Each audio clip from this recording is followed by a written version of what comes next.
And I'll be facilitating the Villages Health presentation on how to create good habits that stick. Before we begin, I want to make sure that all of you listening to this presentation have had a chance to print up a copy of the worksheet that corresponds to this seminar. At different intervals throughout the presentation, I'll be asking you to pause the video and to complete different sections of it. Because the idea is at the end of today's presentation, you'll walk away with a template to adopt good habits by using small, incremental, everyday routines. The content reviewed in this presentation is based on Atomic Habits, a book by James Clear. In the beginning, when it comes to building habits, it's important to make your habits small and as easy as possible in order to build consistency. If you consistently repeat the behavior day after day, it creates a chain effect that you can then leverage, because once you have a daily streak going, you're less likely to want to break it. Many times we try to do too much too soon.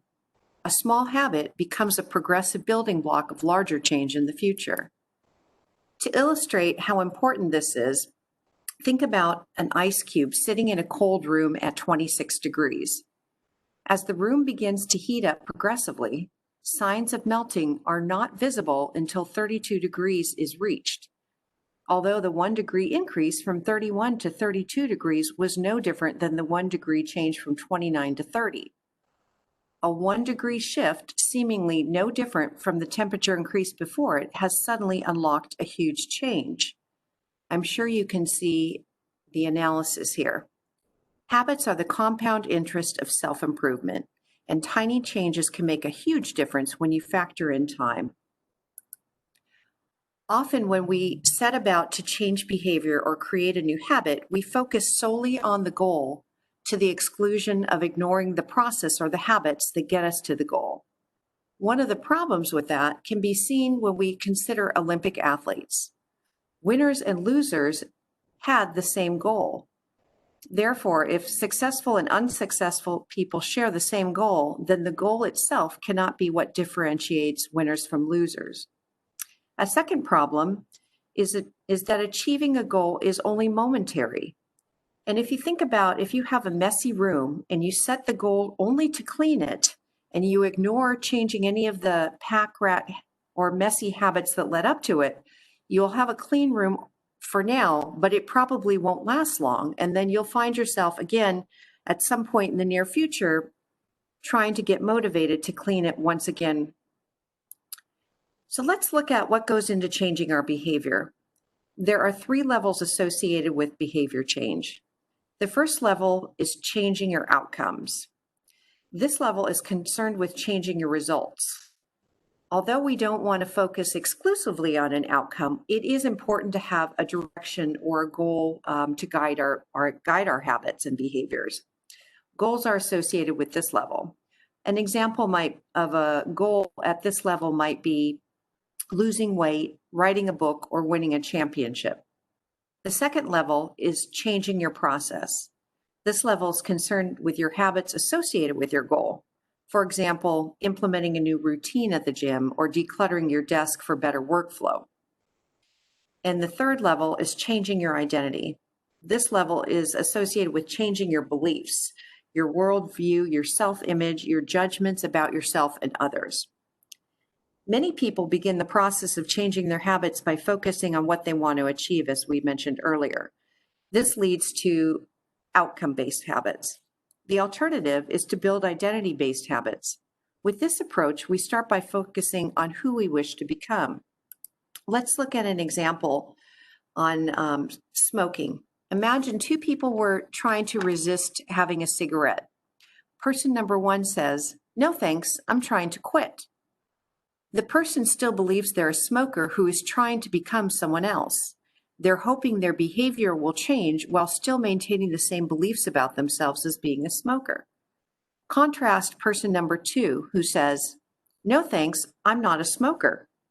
This statement signals a shift in identity. Smoking was a part of their former life, but not their current one. True behavior change is identity change. You might start a habit because of motivation, but the only reason you'll stick with it is that it becomes part of your identity. Anyone can convince themselves to visit the gym once in a while or to eat healthy once or twice, but if you don't shift the belief behind the behavior, it's going to be hard to stick with long-term changes. Improvements are only temporary until they become a part of who you are. It's a two-step process to changing your identity. Very simply, you want to decide the type of person you want to become, and then you're going to prove it to yourself with small wins. Your habits are how you embody your identity. Whatever your identity is right now, you actually only believe it because you have proof of it, because you see yourself doing the same habits day in and day out. So, for example, if you see yourself as an exerciser, it would make sense that you are getting up and going for a walk every morning. So if you want to change, start with the results you want and work backwards to the type of person who would get those results. This is the first time in the presentation where I'm going to give you a set of instructions and have you take a look at your worksheet. After I go through the instructions, I'll ask you to pause the video so you have time to complete the activity, and then circle back to me and resume the video when you're done. So I want to direct your attention to the first box at the top left of your page. I'd like you to write your desired goal. As previously discussed, we'll not focus solely on the goal, but instead we'll use it to work backwards through process and identity. In the next box, located at the top center of your worksheet, identify traits or characteristics of a person who successfully could achieve this desired outcome or goal. Who is that type of person? Who could achieve that goal? What would they do? What would motivate them? In the third box, located at the top right of your worksheet, write down things that this type of person would likely do.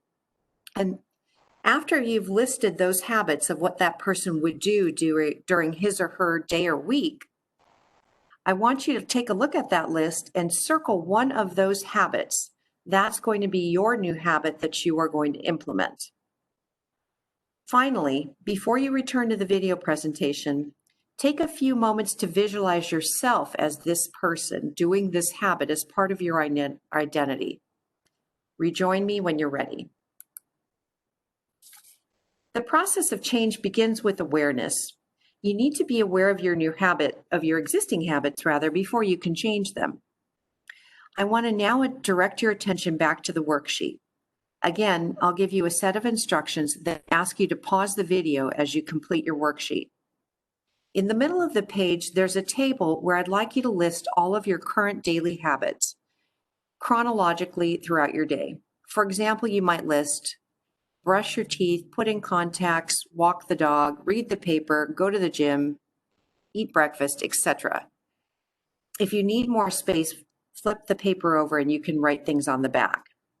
After you've got a fairly robust list, evaluate if each behavior is a good habit, a bad habit, or a neutral habit.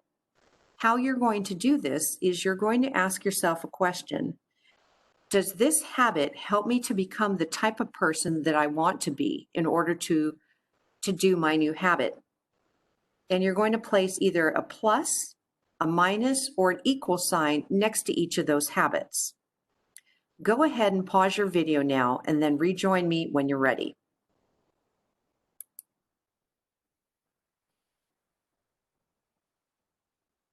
Let's take a look at what we know about building good habits. When it comes to creating a good habit that's going to stick with us, we need to make it obvious. Cues that prompt us to initiate this new habit must be obvious. It must be attractive. The habit needs to be attractive in order to motivate us to want to do it. It needs to be easy, or we won't stick with it. And it needs to be satisfying, or again, we're not going to be motivated to continue to do it.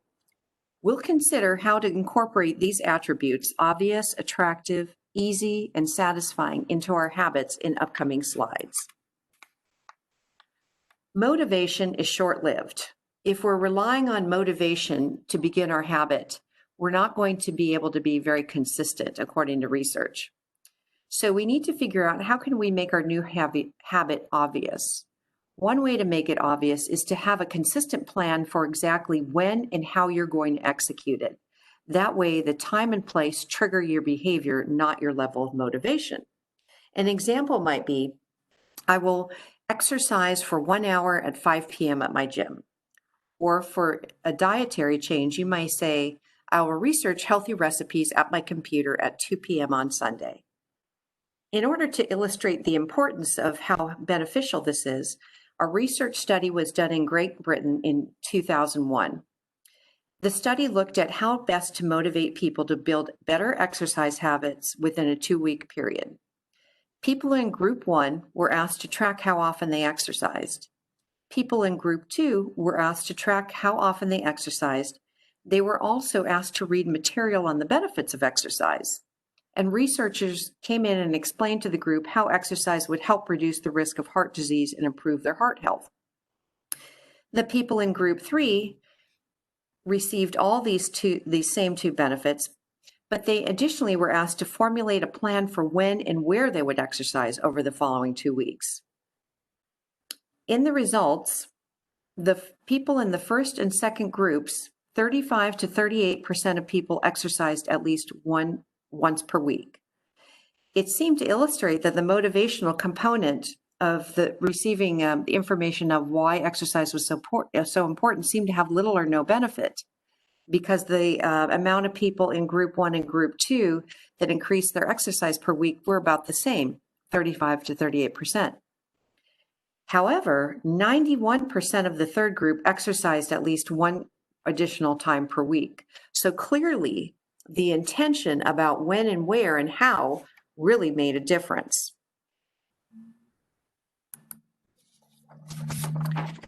Let's take it a step further. Rather than pair your new activity with a particular time and location, instead stack it with the current habit. It is still a plan stating where and when you're going to do the act, but it's actually more effective because it's tied to something positive that's already one of your habits. So you're going to combine two habits. You're going to combine your new habit that you want to adopt with an existing habit. So an example of combining two habits might look like this if you're trying to motivate yourself to exercise more. You could say, after I take off my work shoes, which is the existing habit, every day after you come home from work, you will immediately change into your workout clothes. Another example might be, after I get home from church on Sunday, I will look up healthy recipes and make a grocery list for foods I will buy that next week. So in this instance, the behavior of looking up healthy recipes is not tied to the time of 2 o'clock. It's tied to getting home from church. Each habit is initiated by a cue. Another way to make things obvious is to use visual cues in your environment to direct your attention toward that desired habit. Examples might be to put a pill bottle directly, or a pill or vitamin bottle next to the bathroom faucet on your counter if you want to remember to take medication at night. Another example would be putting water bottles or a water cooler in your kitchen if one of your goals is to drink more water. Again, you're leveraging cues in your environment to motivate you to do your habit. Next, we're going to look at making your habit attractive. Our brains actually release a chemical messenger called dopamine when we're doing something we enjoy. Dopamine stimulates pleasure in our brains. So if we can link this new habit to something pleasurable that we're already doing, we're more likely to want to continue to do it on a permanent basis. So for example, if you want to hear the latest celebrity gossip, but you need to get in shape, you could pair your new habit with reading the tabloids when you're at the gym. Let's look at our worksheets again. Take a look at your new habit that you circled in the previous box. Now I want you to take a look at the habits that you have existing that you've listed in the middle section, or on the back of your paper, that is. Identify a positive habits that one of those habits that's positive and attractive to you. And I'd like you to stack that new behavior that you're trying to adopt with them. Then I want you to write in the middle box on the bottom, I will do your desired habit after I do this or while I'm doing this. So go ahead and pause the video now to articulate that sentence on the worksheet. It's important to remember when you're adapting a new habits, the power of influence your family and friends have in shaping your habits. We tend to adopt habits that are praised and approved by our family because we have a strong desire to fit in. So if you're trying to change a behavior that's not consistent with the group norm, you may receive some pushback or resistance. And certainly they may not encourage if it makes them feel uncomfortable that you're changing a behavior. So keep that in mind when you're trying to adopt new behaviors. If you're trying to, for example, adopt healthier eating habits, and you're accustomed to hanging out with friends that love to go to eat junk food, they're probably going to feel a little uncomfortable around you and may not be as supportive as you might like, which could sabotage you. Making it easy is the next characteristic of a habit that we're going to take a look at. Habits become automatic through repetition. It turns out the most effective form of learning is practice, not planning. That means our habit must be easy to do so that we get lots of practice, because then we'll do it more often and regularly. It's important to focus on doing, not planning. So often when we start to think about a new habit, we spend a lot of time thinking and analyzing and trying to figure out the best way to do it. But we waste all that valuable time not practicing. There was a study done at the University of Florida in which groups of photography students were divided. There were two groups of photography students. Group one was labeled the quantity group, and group two was the quality group. The quantity group was instructed that they would receive their grade for the semester based on how many photographs they took. It didn't matter the quality, they just had to take as many as they could, and their letter grade was based on volume. In the second group, the quality group, they were told that the grade that they would receive for the semester was based on the quality of the photograph they turned in at the end. At the end of the semester, interestingly enough, the photographs submitted by the first group, the quantity group, actually surpassed those submitted by the quality group. The quality group spent so much time planning and analyzing and trying to figure out the best way to execute that they lost time practicing. So clearly, it's important to make your habits easy when you're first beginning so that you actually repeat them more so that they can become automatic. Another way to make it easy is, again, to use your environment. We naturally gravitate toward the path of least resistance. Whatever is easiest for us to grab to eat, that is what we're going to do. So this is an example here with the refrigerator of stacking the deck in your favor. You are making the behavior of healthy eating extremely easy. And actually, you're making the bad habit of junk food eating very difficult, because as you can see here, junk food doesn't seem to be an object in this environment. You want to make an environment when doing the right thing is as easy as possible so that it becomes more habit forming through repetition. Before every behavior, there's a fork in the road where there's a decisive moment in which we decide what we're going to do. In this example, coming home after work in your work clothes, there's a decisive moment when you go into your closet and you're going to change your clothes. Are you going to put on your running shoes all of your athletic clothing? Or are you going to instead change into your comfy clothes? As you can see right here, the outcomes for each change of clothes is very different. Let's look at your new habit that you want to adopt. Think about the decisive moment at which you will choose to initiate your new habit in your daily routine. Think about how to scale that habit back to the beginning phase or a micro version of that goal. So for example, here, if your goal is to increase your exercise and maybe eventually run a marathon, really, in order to start, you still need to begin with walking if you're not currently exercising. So before you go out walking, you're going to have to put your shoes on. So that your micro goal is putting your shoes on. If your goal is to read a book each week, then your easy version of the goal might be to read before bed each night. So, a very easy or micro goal for that reading each night might be read more page. Do 30 minutes of yoga becomes take out my yoga mat. So pause the video now and write a micro version of your habit in the box at the bottom left of your worksheet, and then rejoin me when you're done. The last characteristic of a good habit is to make it satisfying. We are more likely to repeat behavior when the experience is satisfying. Our brains prioritize immediate rewards over delayed rewards and will repeat what is rewarded. So therefore, in order to get a habit to stick, you need to feel immediately successful, even if it's in a small way. Strategies like this reinforce the identity you want to build. So I want you to pause the video and this time decide on a reward that's consistent with your new identity that you can implement right away. Write that reward down at on your worksheet.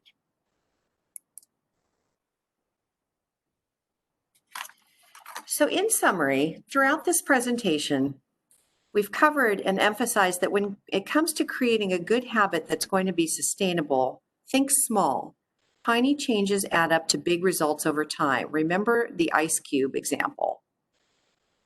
Focusing only on an outcome goal and ignoring the process by which you set out to achieve the goal will result in repeated failure. That's why it's important to begin with small steps that you've identified here that you can do every day to develop consistency. This consistency will help reinforce the behavior, this new behavior change that you're trying to, an identity that you're trying to create. True behavior change is really the only lasting type of change, because improvements are only temporary until they become a part of who you are. And lastly, characteristics we talked about of a good habit. When you decide that you want to start a new habit, review it to consider, is it obvious? Intentionally connect that good habit with an existing routine habit. Ask yourself, is it attractive to me? Consider combining or stacking the action you want to do with the action that you need to do. Make sure that your new habit is easy. The more energy required, the less likely we are to do it. So initially, scale back that habit to a micro size. And lastly, the habit needs to be satisfying. In order to get that habit to stick, you need to feel immediately successful, even if it's in a small way.